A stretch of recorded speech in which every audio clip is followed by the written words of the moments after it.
পায়ের ওপর পা তুলে খেতে পারি।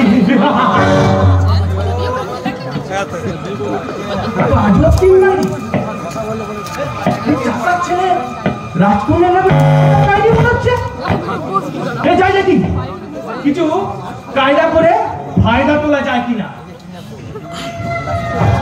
না মন্দিরা না, আমার বারবার মনে হচ্ছে মুহূর্তে উত্তেজনায় আমরা কোথায় কিছু ভুল করে ফেললাম। কত ধনী বড় লোকের সঙ্গে তোমার বিয়ে হতো, মিষ্টি রহমতের সুরের সঙ্গে উজ্জ্বল আলো রোশনাইয়ের মণ্ডপ ছেড়ে তুমি পালিয়ে এলে চুপি চুপি নিতান্ত চোরের মতো। আমাদের বিয়ে কেউ জানলো না, কেউ বুঝলো না, রইল না এই শুভ মুহূর্তের কোনো সাক্ষী। কে বলেছে কোনো সাক্ষী? তোমাকে ওই সিঁদুরই তো আমাদের সম্পর্কের বড় সাক্ষী গো। সব সময় সিঁদুরে সুখ পাওয়া যায় না। তুমি তোমার সুখ, তাই তোমার দেওয়া সিঁদুর আমার জীবনকে করে তুলেছে চির সুন্দর। হ্যাঁ, আমাকে আমার মতো মিষ্ট লোককে নিয়ে তুমি কি পাবে? তুমি তো আমার জীবনের পরম পাওয়া, তাই তোমার মাঝে মিশে আছে আমার জীবনের সমস্ত সুখ শান্তি। সেটাই তো বড় ভুলের ব্যাপার মন্দিরা। তোমার আত্মীয় পরিজন আমার জীবনের সঙ্গে আমি মানুষটির কোথায় ভীষণ চিন্তায় পড়লাম। না গো না, তুমি আমাকে নিয়ে কোনো চিন্তা করো না। তুমি আমাকে যেখানে যেমন করে রাখবে সেটাই হবে আমার জীবনে সুখ শান্তি।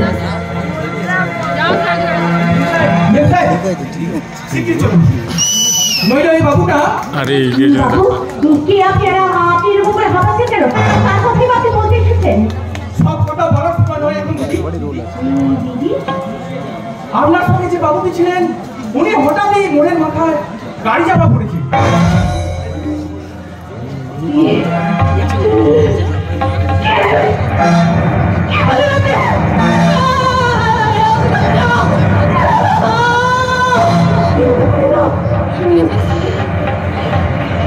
আমার বন্ধুরা ওনাকে হাসপাতালে নিয়ে গেছে। আপনি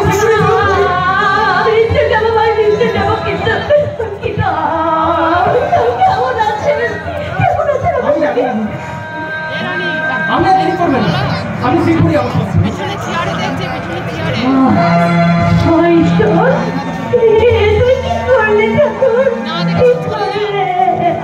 আমার নবজীবনের বোধনের সাথে সাথে তুমি লিখে দিলে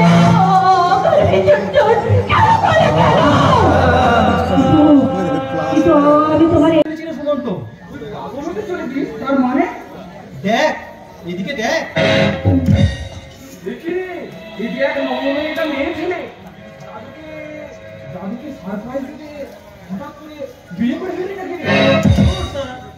বিয়ে করতে আমার বই গেছে। তাহলে ওটা কে? আমায় তুই বাঁচা ভাই। ওই ভদ্রমহিলার স্বামীকে গুন্ডা খুন করে ওনার স্মৃতিশক্তি নষ্ট করে পালিয়ে গেছে। উনি ওনার নাম, ঠিকানা, স্বামীর পরিচয় কিছুই মনে করতে পারছেন না। জ্ঞান ফিরলেই স্বামীর খোঁজ করতে করতে আবার জ্ঞান হারিয়ে ফেলছে। তাই আমি বলছিলাম তুই কি ওনার স্বামীর প্রক্সি দিয়ে ওনাকে বাঁচাতে পারিস না ভাই? সম্পদ, তোর কি মাথা খারাপ হলো ভাই? আর কখনো যদি ওনার স্মৃতিশক্তি না ফিরে আসে তাহলে কি আমি সারা জীবন ওনার স্বামীর পক্ষে কাটাবো? প্রক্সি কেন? স্মৃতিশক্তি না ফিরলে তুই ওনার সত্যিকারের স্বামী হয়নি। সম্পদ, কোথাকার কি একটা ভদ্র মহিলা, তার জন্য কিনা তুই সুমন্ত তোর একটুখানি সহানুভূতির জন্য যদি ওই ভদ্র মহিলা তার নতুন জীবন ফিরে পায় তুই কি তা করতে পারবি না ভাই? তুই তো জানিস ভাই, আমি মেসের একটা ছোট্ট ঘরে কোন রকমই রাত কাটাই। বউকে নিয়ে ভাড়া ঘরে থাকবো, তার আমার সামর্থ্য কোথায়? তাহলে কিন্তু তুই এই ভদ্র মহিলাকে গ্রহণ করবি না? করতে পারি, তবে কিন্তু একটা শর্তে। কি শর্ত? দেখ, তোর দাদু নাচ বউ দেখার জন্য একবারে পাগল হয়ে উঠেছে। তাই বলছিলাম কি, কিছুদিনের জন্য এই ভদ্রমহিলাকে তোর বাড়িতে তোর বইয়ের পরিচয় রাখ, আর আমি নয় এই ভদ্রমহিলার মাস্তুতো পিস্তুতো কোন তোর বাড়িতে যাতায়াত করি। তারপরে একটা ভালো আমি আমার বউকে নিয়ে বাড়ি চলে যাবো। তুই রাজি কিনা সেটা বল। আমি রাজি। কেন জানি না, এই ভদ্র মহিলার জন্য আমার ভীষণ মায়া হচ্ছে। ওনার ভালোর জন্য কয়েকদিনের মতো ওনার নকল স্বামীর অভিনয় করতে আমি রাজি।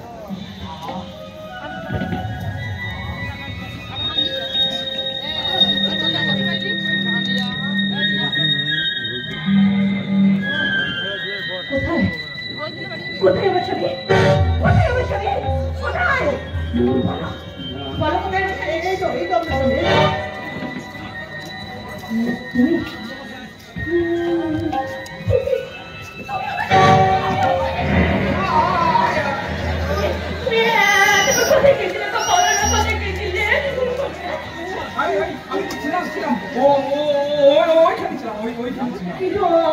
তুমি মনে পড়ছে না গো, আমার কিছু মনে পড়ছে না। এসেছি বলো না, আমার নাম কি? আপনার নাম সাথী? আপনার নাম সাথী? আমার নাম সাথী। হ্যাঁ সাথী, শোনো সাথী, একটা কথা বলি।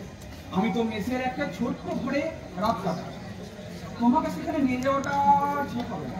তাই বলছিলাম কি, আমি যতক্ষণ একটা ভালো চাকরি বাকরি পাচ্ছি, ততদিন তুমি আমার এই বন্ধুটির বাড়িতে থাকবে। হ্যাঁ, আমি অবশ্য ওখানে মাঝে মাঝে যাবো। হ্যাঁ, আর একটা কথা, বন্ধুর বউকে তো বন্ধুর বাড়ির লোক বেশি দিন রাখবে না। তাই বলছিলাম কি, তুমি আপাতত আমার এই বন্ধুটি নকল বউ সাথে থাকবে। কেমন কথা? তোমার স্ত্রী হয়ে আমি কিনা তোমার বন্ধুর নকল স্ত্রী হয়ে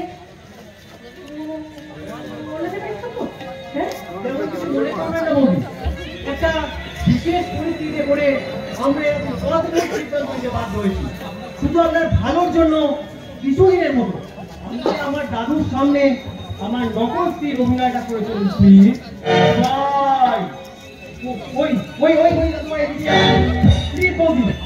আমার দাদুর সামনে আসল প্রকাশ করবেন না, তাহলে জানতে পারেন আপনি আমার সদ্য বিবাহিতা স্ত্রী।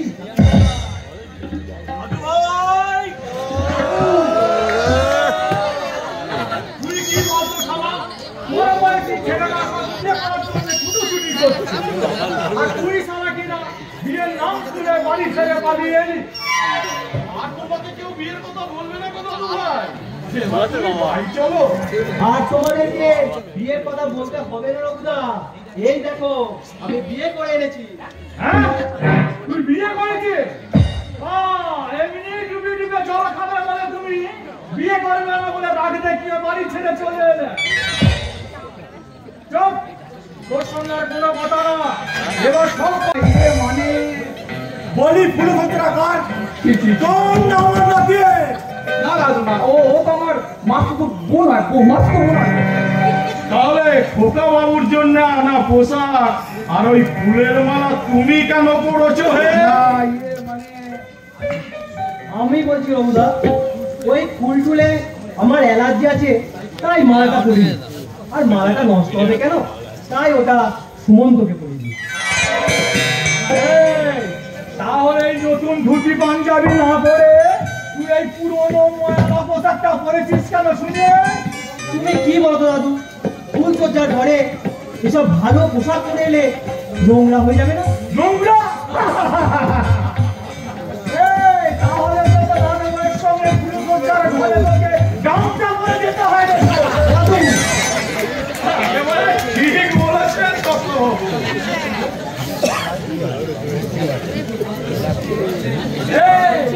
তুই সারা বয়স সাথে ফুল সজ্জার ঘরে তুই গামছা পরে যাবি না, লাইট হয়ে যাবি।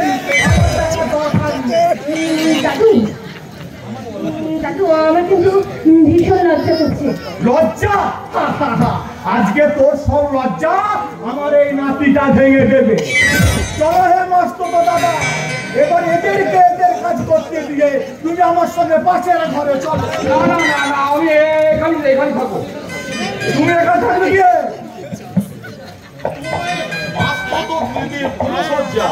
আর তুমি কিনা দাদা হয়ে এখানে। না সাথী ওর মাতৃতো বোন হলেও আমি তো ওর বন্ধু নাকি? আমার ফুলসজ্জার ঘরে আমার বন্ধু যদি আমার পাশে কিছুক্ষণ থাকে।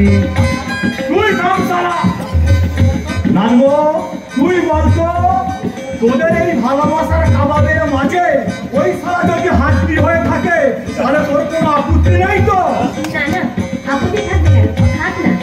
তবে থাক, তবে শোন, বেশিক্ষণ কিন্তু না। না বেশন থাকবে, একটু পরে করে দেবো। চলো কর্তাবাবু, তুমি তোমার ঘরে চলো। হ্যাঁ যাবো। নানবো, আজকে তোকে কটা কথা আমি না বলে থাকছি না। আমার একমাত্র খোকা মানে তোর শ্বশুর মশাই জন্মাবার পরই তোর ঠাকুর শাশুড়ি মারা গেল। তখন থেকে আমি বহু কষ্টে নাতিটাকে মানুষ করলাম, বিয়ে দিয়ে লক্ষ্মী প্রতিমার মতো বউ আনলাম।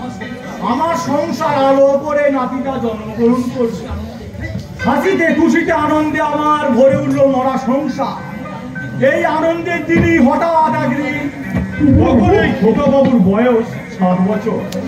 একদিন দাদা বাবু আর বউ বেড়াতে গেল, সেখানে গিয়ে গাড়ি অ্যাক্সিডেন্টে তারা মারা গেলেন।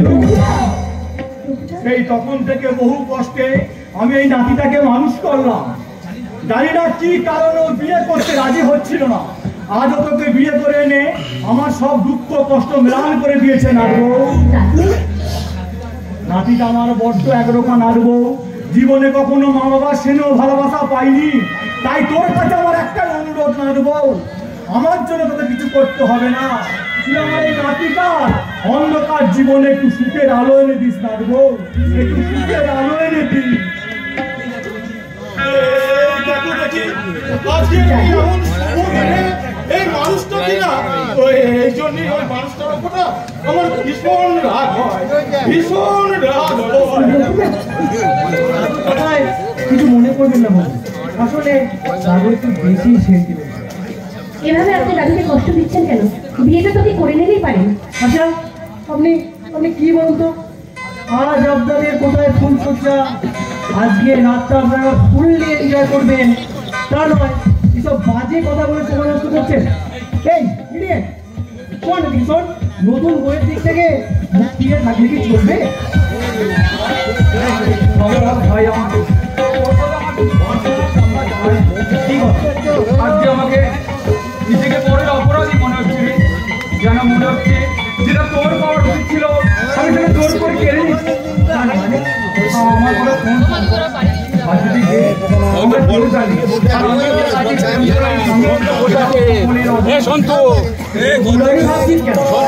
আজকে ঘর থেকে পার্মানেন্ট ভেবে নতুন জীবন শুরু কর। আমি চাই তুই সাথীকে গ্রহণ কর, তুই সাথীর স্বামী হয়ে সুমন্ত, তোর কি মাথা খারাপ হয়ে গেল? আমার কথা শোন, আমি সাথীকে যেমন করে হোক রাজি করাবো। তুই বর্তমান পরিস্থিতির কথা একটু চিন্তা কর ভাই। কি হলো? আপনি হঠাৎ করে উত্তেজিত হয়ে পড়ে গেলেন। ও আপনাকে কি বলেছে? ইডিয়েট, স্টুপিড, কি বলে জানেন? বলে কি না আজ রাতের মধ্যেই আমাকে বিয়ে করে বউ আনতে হবে, না হলেও কোনো সজ্জাই করবে না। আচ্ছা এসবের কি কোনো মানে হয় আপনি বলুন তো? কিন্তু আপনার এই হাসির ছোঁয়ায় কান্না কেন মিশে আছে? সম্পর্ককে বলুন। কান্নার ছোঁয়া? হ্যাঁ, নিজের হাসি অন্যকে বিলিয়ে দিলে কান্নাই তো করে থাকে সাথী। এক চড় মারবো আজকে। তোরা এবার তোদের নাইট ডিউটিটা শুরু কর, আমি চললাম। যা বলা তো কি এখানে থেকে তোদের পূজার আজকে ধরি আজকে রাতে যত করি দুজনার হাতে ধরি একই সাথে দুজনে জ্বলবো, একই সাথে দুজনে গাইবো। আমার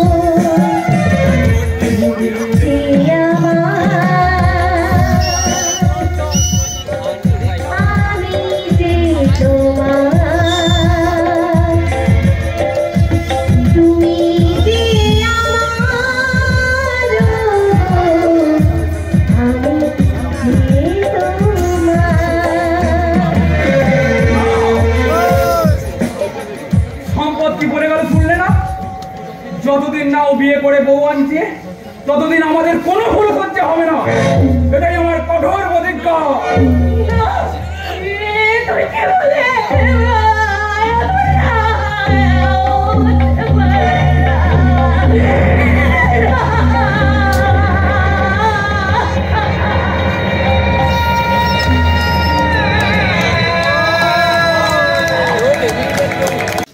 সম্পত্তি কোন রকমের বিয়েটা করাতে পারলে কবে বিয়ে করবে? আর কেন এবার সম্পর্কে বিয়ে করছেন না? ইতিহাস? হ্যাঁ সাথে ইতিহাস। সম্পদ একটা নোংরা অসৎ চরিত্রের মেয়েকে ভালোবেসে ভীষণ আঘাত পেয়েছে। তারপর থেকে সে আর কোনো মেয়েকে বিশ্বাস করে না, প্রচন্ড ঘৃণা করে, ঘৃণা। সে কি সম্পদবাবু কাকে ভালোবাসতো? এক ধনীর দুলালি। সে ছিল সম্পদের স্বপ্নের রাজকুমারী, যাকে সম্পদ তার নিজের জীবনের থেকেও ভীষণ ভালোবাসত, যাকে একদিন এক মুহূর্ত দেখতে না পেলে সম্পদ হয়ে উঠত তারা। তাই তো সম্পদ তার মানব প্রতিমার সঙ্গে প্রতিনিয়ত মেতে উঠত স্বর্গীয় প্রেমের খেলা।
তবেই তোমায় করে নিয়েছিল মনের স্বীকৃতি দিয়ে।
আগত ভদ্রলোক ও ভদ্রমহিলা রুচিশীলতার কি অপূর্ব নিদর্শন। তুমি কিন্তু তোমার সীমা পেরিয়ে যাচ্ছ দীপ। আচ্ছা, এতক্ষণ কি তোরা স্বামীকে অভিনয় করছিস? হ্যাঁ মানে ওই দাদুর সামনে আজ কি অভিনয় করব সেটা একটু প্র্যাকটিস করে নিচ্ছিলাম। আর প্র্যাকটিস করতে হবে না ভাই, কারণ আজই আমি আমার বউকে নিয়ে বাড়ি চলে যাব। না সুমন্ত, তোরা এ বাড়ি থেকে যাস না। কেন? এটা তোর কেন আপত্তি আছে? না মানে ওর আপত্তি না থাকলেও আমার আপত্তি আছে। আমার কোনো আপত্তি আমার কাছে গ্রাহ্যই হবে না, কারণ তুমি আমার স্ত্রী। কিসের স্ত্রী আমি? আমি যেখানে যাবো তোমাকে সেইখানেই যেতে হবে। কিসের সাথী, কিসের স্ত্রী আমি তোমার বলো? সাথী? না, আমি সাথী নই, সাথী নই, সাথী নই। আমি যে কে সেটা আজ আমার কাছে অচেনা। আমি বুঝতে পেরেছি আমার স্ত্রীকে হারানোর এই সুযোগ নিয়ে তোমরা দুজনে আমার সঙ্গে একটা মিথ্যে নাটক করছো আমার জীবনটাকে নিয়ে, কিন্তু না, আর না, তোমরা সেই নাটকে আমাকে দিয়ে তোমরা ইচ্ছা মতো আমাকে চালাতে চাইছো, কিন্তু আমি তা করতে দেবো না। আমি জানতে চাই তোমাদের কাছে, বলো বলো আমি কে? বলো আমি কোথা থেকে এসেছি? কে আমার স্বামী? বলো তুমি নাকি আপনি? বলো উত্তর দেন আপনারা। আমি ছোকরা বরকে ছেড়ে তুই আমার সঙ্গে এই বুড়ো বরের সঙ্গে ঘর করবি। এছাড়া দেখু এই বুড়োর প্রীতির কত রস। হাতটা ছাড়ুন আমার। হাতটা ছাড়বো কি রে সখী? তুই যে আমার পিঞ্জরার ময়না পাখি, আইসো তুমি আমার হৃদয়ের পিঞ্জরার মাঝে এসো। সরে যান বলছি। দাদু, দাদু তোমার লাগেনি তো দাদু? না না দাদু ভাই, আমার একটুও লাগেনি। নিজের লোক আঘাত করলে তবেই তো লাগে। আমার কি দাদু ভাই? আমার লাগে। ও আমার কেউ নয় দাদু ভাই, ও আমার কেউ নয়। দাদু, এই কদিনে আমি তোকে আপন করে ভেবেছিলাম রে। আমার নাতির থেকেও তোকে আমার বেশি আপন মনে হতো। তাই তোর সঙ্গে আমি রসিকতায় মেতে উঠে আমি আমার জীবনের সব দুঃখগুলো ভুলে যেতে চেয়েছিলাম। তুই যে আমার সেই রসিকতা পছন্দ করিস না সেটা আমি বুঝতে পারিনি। তার তোর সঙ্গে আমি কোনোদিন রসিকতা করবো না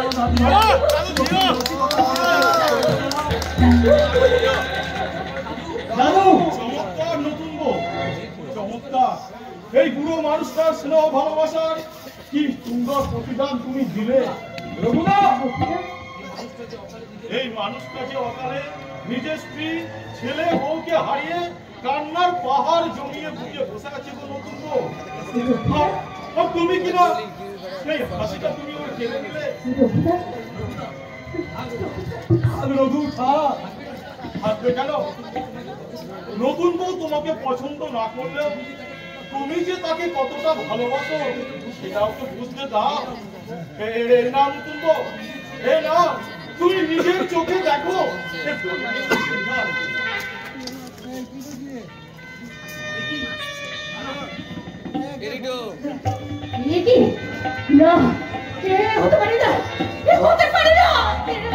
দেখি দেখি দলিলে কি লেখা আছে?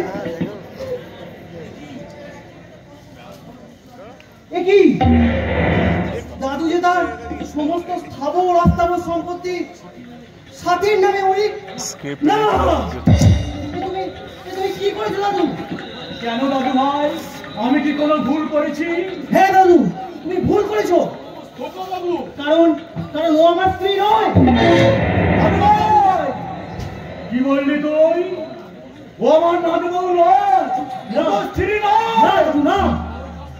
তাহলে ও কার স্ত্রী? আমি কারোর স্ত্রী নই, আমি একটা মূর্তিমান মহাপাপ। দাদু, আপনি আমাকে ক্ষমা করবেন দাদু, আপনি আমাকে ক্ষমা করবেন। আমার এই জীবনের শিক্ষাটা থেকে না পেয়ে আমি হঠাৎ করে বিচলিত হয়ে পড়েছিলাম, তাই হয়তো আমার তোর সঙ্গে আমি তোর নমস্কার করে তাহলে তুমি কে? আমি একজন স্মৃতি শক্তিহীন অভাগিনী নারী দাদু। জীবনের আমার কোনো কিছু মনে নেই, আর সেই সুযোগে এরা দুজনে আমার জীবনটাকে নিয়ে একটা নাটক তৈরি করে দিয়েছে। আমি কি শুনছি দাদু ভাই? এই মেয়েটার আসল পরিচয় তাহলে কি? তার বললো জানি না দাদু, কিচ্ছু জানি না। দাদু ভাই, একদিন এক গুন্ডার কবল থেকে ওনাকে আমি উদ্ধার করে দেখি যে উনি ওনার স্মৃতিশক্তি সব হারিয়ে ফেলেছেন। নববিবাহিত ওই মহিলা জ্ঞান ফিরলেই স্বামীর খোঁজ করতে করতে আবার স্মৃতিশক্তি হারিয়ে ফেলছেন। হ্যাঁ দাদু, আমি সেখানে উপস্থিত হতে সম্পদ আমাকে অনুরোধ করে এই ভদ্রমহিলার স্বামী হয়। এই ভদ্রমহিলার জীবনের কথা ভেবে আমি সম্পদের অনুরোধ মেনে নিই। কিন্তু ওনার বাসাতে আমাকে নিয়ে যাওয়ার একটু অসুবিধা থাকায় আমি আজকালের জন্য আপনার বাড়িতে নকল নাপুর সাজতে বাধ্য হয়েছিলাম। আমি বলেছিলাম না যে নতুন বউ আর খোকা বাবু নিজেদের মধ্যে আপনি আগে করে কথা বলতো। তাই তো ভাবি, যে নাতি আমার হাজার অনুরোধেও বিয়ে করতে রাজি হচ্ছিল না, সে হঠাৎ করে বিয়ে করে আনলো কিভাবে? দাদু, তোমরা তিনজন মিলে যে সমস্যা তৈরি করেছো তার সমাধান করব আমি। দাদু, তুই তোর আগের জীবনের সব কথা যেমন ভুলে আছিস তেমনি ভুলে থাক। দাদু, আর সুমন্ত, তুমি আর এখন নকল নয়, ওর আসল মাস্তুত দাদা। দাদু, আর দাদু ভাই, আর নকল নয়, এবার তোদের আসল স্বামী স্ত্রীর সম্পর্ক করতে আমি আগামী লগ্নেই তোদের মহা ধুমধাম করে বিয়ে করব। দাদু, না, মন্দিরাকে আমি প্রথম থেকে স্ত্রী ভেবে এসেছি, তাই বিয়ে যদি দিতেই হয় আমার সাথে বিয়ে দিতে হবে, আমার সাথে। সুমন্ত, দয়া করো সুমন্ত, সম্পদ তোমারই বন্ধু, বন্ধুর জন্য তুমি এইটুকু ত্যাগ স্বীকার করতে পারবে না? আর কোনো ত্যাগ স্বীকার করবো দাদু? সেদিন ত্যাগ স্বীকার করি তো অন্যের স্ত্রীকে নিজের স্ত্রীকে স্বীকৃতি দিয়েছিলাম। তাহলে আজ কেন আপনারা আমাকে বঞ্চিত করতে চাইছেন সেটা বলুন। যদি বিয়ে দিতেই হয় আগামী লগ্নে আমার সাথে বিয়ে দিন, আমার সাথে। সুমন্ত, কি ভেবেছেন আপনারা? আমি খেলার পুতুল নাকি বাজারের সামগ্রী যে চার যখন ভর্তি হবে আমাকে কিনে নেবেন? হ্যাঁ, আপনাদের এই মূর্তির কান্দিতে গিয়ে আমাকে আত্মহত্যা করতে হবে। না, কাউকে আর কিচ্ছু করতে হবে না। দাদু, রঘুদা, আমি সবাইকে বলছি, আমি যেটা বলবো সেটাই কিন্তু লাস্ট ডিসিশন। আগামী লগ্নে সুমন্তর সঙ্গে ওই ভদ্র মহিলার বিয়ে। আমি আর আপনাদের মাঝে আমার মন্দিরাকে রেখে যাবো না। আমি আপনাদের মাঝে মন্দিরাকে রাখবো না।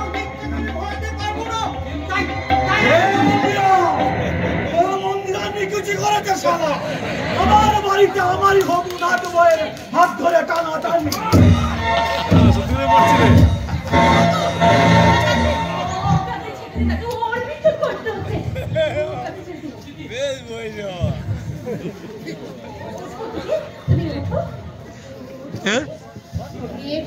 বাস্তবতা নেই।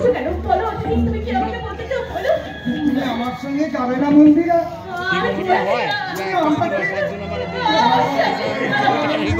আমি জানি না। টুথ পাগলা লেখো। একটা বাইরের লোকের জন্য তুমি কেন এমন করছো নতুন বউ? ওই বাড়ির লোকের জন্য আমার এত কেন কষ্ট হচ্ছে তুমি বলতে পারো না গোটা। ওই লোকটা তো বোধহয় জাদু করে ফেলেছে। তাই বলছি এই লোকটাকে এখান থেকে চলে যেতে বলবো। চলে যেতে সত্যি তুমি আমার সঙ্গে যাবে না? তোমার মন্দিরের সত্যি কি আমি আমার সাথে জীবনটাকে কাজরাজ করতে পারবো না। তুমি চলে যাও দিদি, এক্ষুনি তুমি এখান থেকে চলে যাও। যাবার বেলায় কেন যে কেবলই মনে পড়ে গো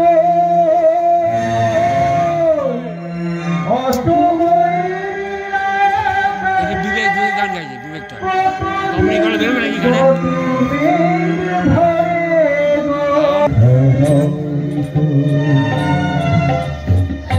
দেখাইছে দেখা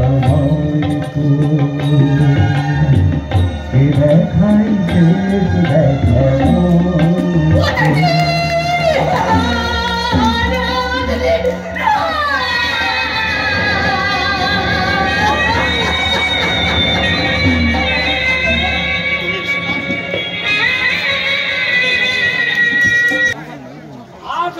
পাকা দেখা, ঝিনুকের সাথে আমার ঝিনুকের হবে পাকা দেখা।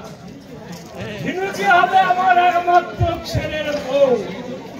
এই জন্যই তো ম্যানেজার সঙ্গে চুক্তি করে ঝিনুককে আমি সমুদ্রবাবুর জীবন থেকে সরিয়ে দিয়েছি।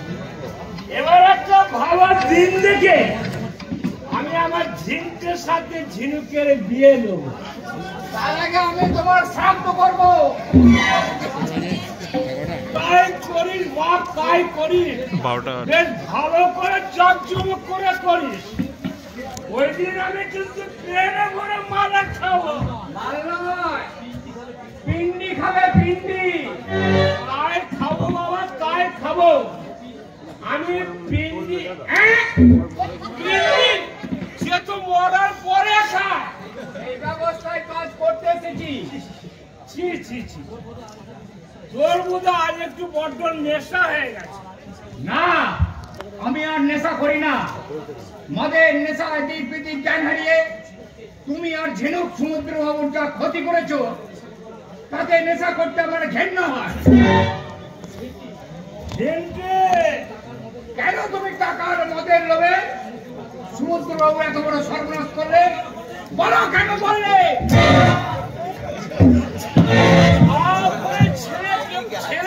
বাপকে মারছি।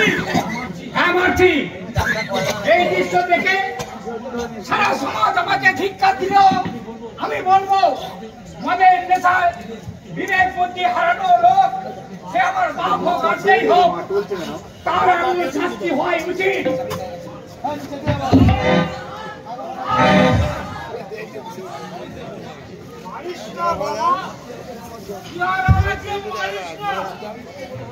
আমি লিখতে বলে হয়তো অন্যায় করেছি, কিন্তু টাকা বা মদের লোভে নয়, তোর একটু ভালো করার জন্য বাবা। আমার ভালো করে লোভে? হ্যাঁ বাবা, তুই ঝিনুককে বিয়ে করতে চাইছিস। এদিকে ঝিনুক সূর্যবাবুকে ভালোবাসে, তাই যে কোনো উপায়ে সূর্যবাবুকে ঝিনুকের জীবন থেকে সরিয়ে দিয়ে আমি তোর সঙ্গে বিয়ে দিতে চেয়েছি। চমৎকার বাবা, নিজের ছেলের ইচ্ছা পূরণ করতে তুমি দেবতার মতো একটা লোকে নষ্ট করে। তুমি কি জানো সমুদ্র বাবু এখন কেমন আছে? কেমন আছে সমুদ্রবাবু? মরে গেছে। মৃত সমুদ্রের শুষ্ক সৈকতে আর সাধের ঝিনুকটা হৃদয়ের মুক্তটুকু হারিয়ে নিষ্ফল মাথা তুলছে। আর মত খাবেন না সমুদ্র বাবু?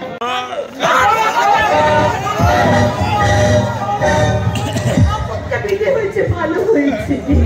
আমার ব্যাগ কোথায় নেই, তাকে খুঁজে নিয়ে এসে নির্দোষটা।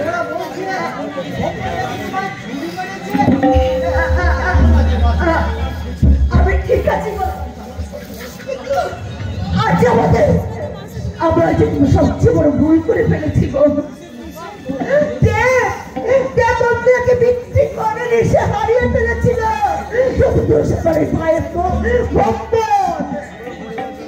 আমরা মহা ভুল করেছি, আমরা মহা ভুল করেছি।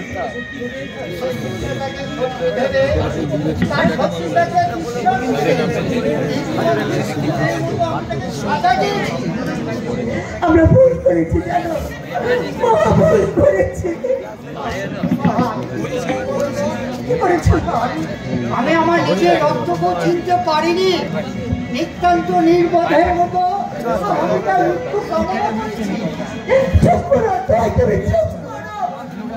এখন আমাদের কান্নার সময় নয়, যেন সময় লাগিয়েছে আমাদের দেখতে খুঁজে পেতেই হবে।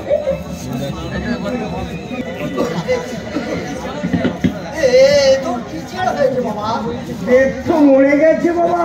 মরে না, তুই আমার ঘরে ফিরেছ কেন বাবা? আমাকে তো ভালোবাসাকে বিক্রি করার অপরাধে অপরাধী করেছ। আমার জন্য তুমি 3 দিন অসৌচ পালন করেছ। আমার মৃতদেহকে তুমি জীবিত করতে চাইছো কেন?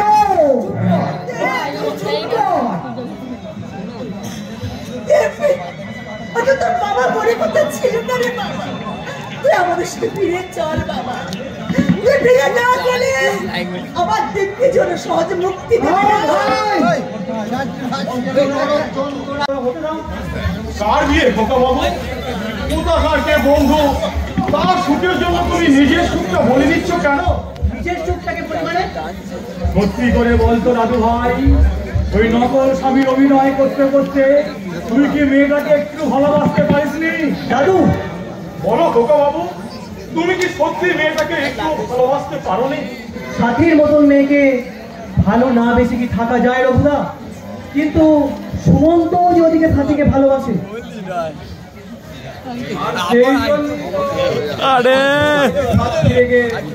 আমার এই ভালোবাসাকে আমি আমার আপন করে নেব। কিন্তু আমি তোমাকে কেমন করে চাই? আমি তোমাকে নয়, আমি সম্পদ বাবুকে চাই। সাথী তুমি কাকে চাও আমার জানার প্রয়োজন বিন্দু মাত্র। আমি শুধু তোমাকে চাই, এটাই ব্যাস। তোমার কাছে আমি হাত জোড় করে অনুরোধ করছি ভাই, সাথীকে তুমি ছেড়ে দাও। এই রে আমার দাদু ভাইয়ের সঙ্গে তুমি বিয়েটা হতে দাও। বিনিময়ে তুমি যত টাকা চাও আমি তোমাকে দেবো। এই স্বাধীর মূল্য কোটি টাকা কেউ আমার কাছে অনেক বেশি আছে। তাই বলে তুমি আমার জীবনটা নিয়ে ছিনিমিনি করবে? কোথায়? এবার তো তুমি আমার রাজরানী হয়ে থাকবে, রাজরানী। তোমার সুমন্ত বাবু, তুমি আমার খোকা বাবুর কথা চিন্তা করে অন্তত তুমি আবার সেই কথা।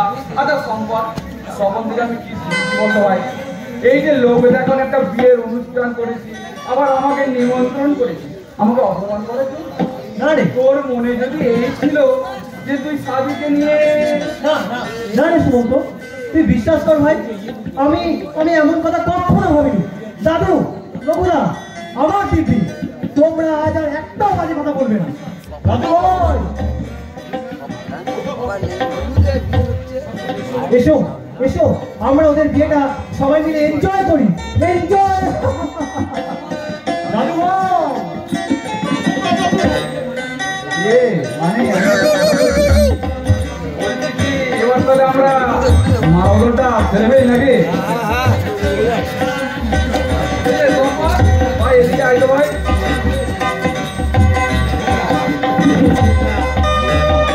আমার হয়ে তো অনেক বক্সি দিলি, এবার আর একটু বক্সি দে না। আমার হয়ে এই মালাটা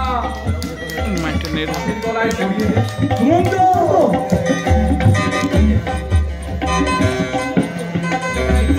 সুমন্ত তুই কি বলছিস? ওরে বোকা, ওরে হতভাগা, তোর এই হতভাগা বন্ধুটাকে তুই এই দিলি, তোর ওই হৃৎপিণ্ডটা কেড়ে আমার হাতে তুলে দিল, আমি তা গ্রহণ করতাম না রে, গ্রহণ করতাম না। সুমন্ত আর কোনো কথা নয়, আগে মারা বদল সুমন্ত। প্লিজ এবার মারা বদলটা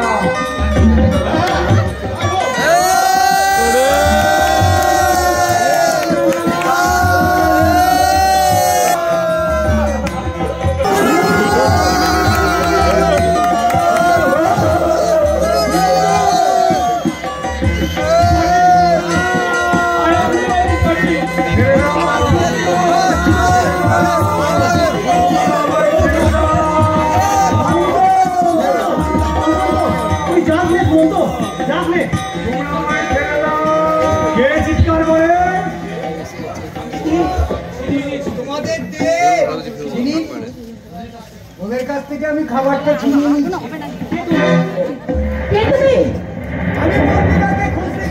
চিনতে পেরেছে, চিনতে পেরেছে এবার। আমি কেড়ে নিয়েছি।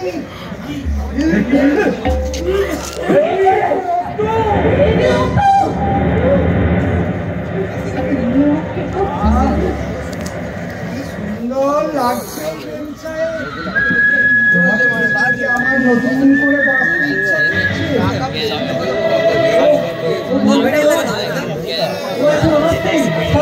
না ও মন্দিরা, ওকে আমি চোর করে নিয়ে যাবো। আমি আমার ভাই নির্দোষ, আমি নির্দোষ।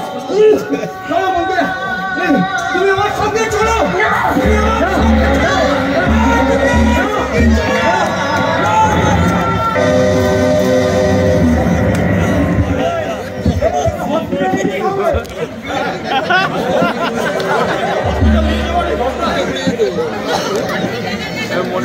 লেগেছে লেগেছে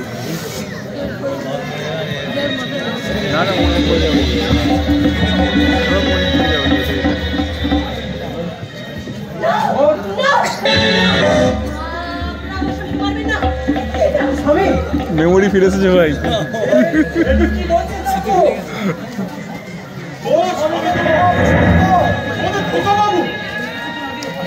এই কিছুক্ষণ আগেই তো তোমার সঙ্গে ওর মলাবদল হলো।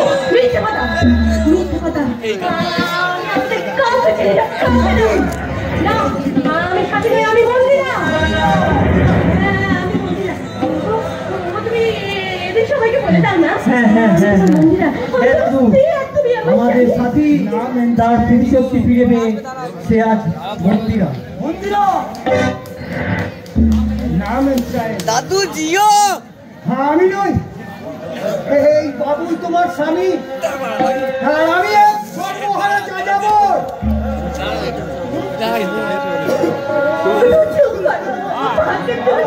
আমরা কিছুদিন আলাদা থাকলেও তোমাকে ভালোবাসি, তোমাকে ভালোবাসি। ও কথা শুনলে আমার যে বড় বাঁচতে ইচ্ছা করবে। নতুন করে সংসার করার স্বপ্নটা আমাকে হাতছানি দিয়ে ডাকবে। মরতে যাওয়ার বড্ড কষ্ট হবে ম্যাম সাহেব।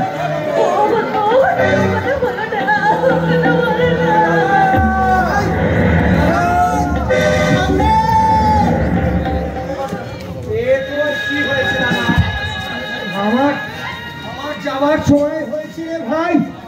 বাবা মাকে আমার শেষ প্রণাম জানাস। আমি তোকে বাঁচাবো যেমন করে হোক। মরা মানুষকে বাঁচানো যায় না। হ্যাঁ হ্যাঁ, আমরা সবাই আমাকে হাসপাতালে নিয়ে যাবো। সকলেরই যাওয়া